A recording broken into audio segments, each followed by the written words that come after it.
когда тебя моют, заплетают и водят в садик. Мальчик ухаживает за девочкой, дает цветы. Ухаживание – это когда заботятся хорошо. Бабушка ухаживает за мной, она меня любит. Я ухаживаю за собакой. А как ты это делаешь? Кормлю их. А чем кормишь?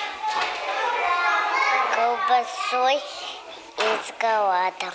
Я ухаживаю за своими одной маленькой кошечкой и за одним большим котом у бабушки. Бабушки старенькие люди кормят, вот, дают пить и еще всегда варят еду. У меня есть сестра Маша, и она нас укладывает спать. За мной ухаживает мама, покупает игрушки. Я ухаживаю за хомячком. А как ты это делаешь?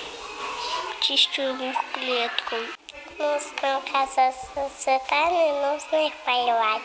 Мама за мной ухаживает, и она делает меня варит кушать и меня укладывает спать. Дедушка там, бабушка там. Они не могут за другом ухаживать. Я ухаживаю за моей кошкой Семен. Только он убежал. Я его там обнимала, и он нечаянно убежал. Дедушка мой болеет, и бабушка ему дает горячий чай.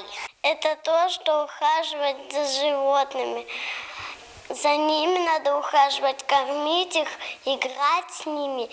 И еще с ними надо обращаться очень осторожно, чтобы они не поцарапали и не покусали.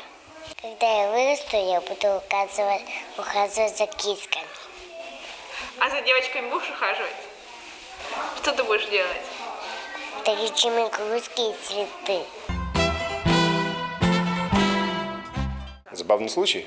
У нас 2 собаки маленькие, а она собак очень хорошо воспитывает. Как взрослая тетя подходит и начинает одного назидательно, и второго говорить, что ты неправильно то-то сделал, ты неправильно это, а я тебя буду сейчас в угол ставить. То есть она ведет себя уже как воспитательница детского сада.